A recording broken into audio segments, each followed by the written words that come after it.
నమస్తే, నేను మీ చారి అక్షరం మీడియాకు స్వాగతం. రేవంత్ రెడ్డి నాయకత్వంలో తెలంగాణలో కాంగ్రెస్ పార్టీ అధికారంలోకి రావడాన్ని ప్రతిపక్షాలు జీర్ణించుకోలేదు. బీఆర్ఎస్ కానీ బీజేపీ కానీ జీర్ణించుకోలేకపోతుంది. కానీ ఎవరు అధికారంలోకి వచ్చినా ఇచ్చిన హామీలను నెరవేర్చరు. కాంగ్రెస్ కూడా అంతే కావచ్చు. దానికి వచ్చే ఎలక్షన్లో ప్రజలు కావాల్సిన తీర్పిస్తారు వాళ్ళకు అనుకూలంగా. ఇప్పుడు కాంగ్రెస్ పార్టీ అధికారంలో వచ్చి 4 రోజులు కూడా కాలే. వాళ్ళు ఇచ్చిన 6 గ్యారెంటీలు 100 రోజులు అమల్లోకి తీసుకొస్తామని కాంగ్రెస్ పార్టీ అధికార ప్రభుత్వం చెప్తుంది. దీని మీద బీజేపీ విమర్శలు గుప్పిస్తుంది. అప్పుడే అంటే తాము ఈ తెలంగాణ అధికారంలోకి వస్తాం, బీఆర్ఎస్ ప్రత్యామ్నాయం మేమే, కేసీఆర్ దోచుకుంటూ దాచుకుంటూ జైలుకి పోవటం ఖాయం అంటూ చాలా ఉత్తరపకాలు పలికింది బీజేపీ. ఏం జరిగింది? ఫస్ట్ ప్లేస్కి కాంగ్రెస్ వస్తే, సెకండ్ ప్లేస్కి బీజేపీ వస్తే, థర్డ్ ప్లేస్కి బీఆర్ఎస్ వస్తే, థర్డ్ ప్లేస్కి బీజేపీ వెళ్ళిపోయింది. ఇది మింగుడు పట్టలు ఎత్తుంది బీజేపీకి. ఈ తెలంగాణ బీజేపీ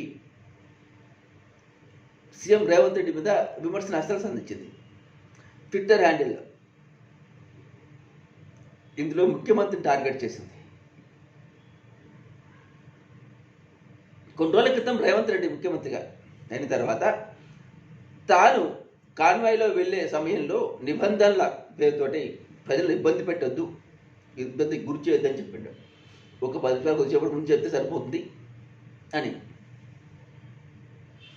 మరో సందర్భంలో ఏం చెప్పిండు ఆయన, తెలంగాణ అప్పులు ఉన్నాయి, ప్రకటనను ఎక్కువగా ఖర్చు చేయవద్దని అధికారం గురించిండు. అయితే కాంగ్రెస్ పార్టీ బేసికల్గా 6 గ్యారంటీల హామీ మీదనే పైకి వచ్చింది అధికారంలోకి. అది ఇటీవల ఏంటంటే ఈ అధికారం మన హామీ ఉంటుంది కదా, హామీలకు సంబంధించిన దరఖాస్తులు రిలీజ్ చేసింది ప్రభుత్వం. దానికి సంబంధించిన యాడ్ వచ్చింది. ఇప్పుడు ఏమైందంటే ఖర్చు పెట్టద్దు, ప్రకటన ఇవ్వద్దు అని చెప్పి ప్రభుత్వం అప్పుడే ప్రకటనకు ఇచ్చింది అని. ఇది బీజేపీ ఉద్దేశం. ఏమంటుందంటే రేవంత్ రెడ్డి చెప్పేవి శ్రీలింగనీతులు, చేసేవి మొత్తాన్ని పనిమాల పనులు అంటూ పేర్కొంది. ఇది మరీ దౌర్భాగ్యం.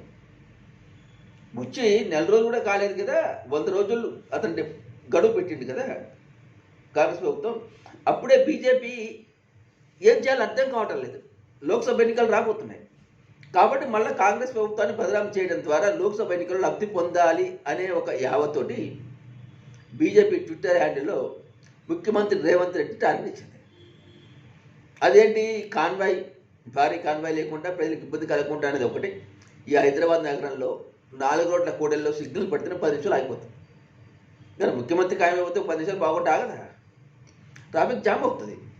వీళ్ళు ట్రాఫిక్ జామ్ అయిన కొన్ని దృశ్యాలను వీళ్ళు ట్విట్టర్లో పోస్ట్ చేస్తూ మరీ ఈ విమర్శ చేయడం నిజంగా తొందరపాటు చర్య తప్ప ఓరవెల్తనం తప్ప వేరే కాదు అన్న విమర్శలు సర్వత్రా వినిపిస్తున్నాయి.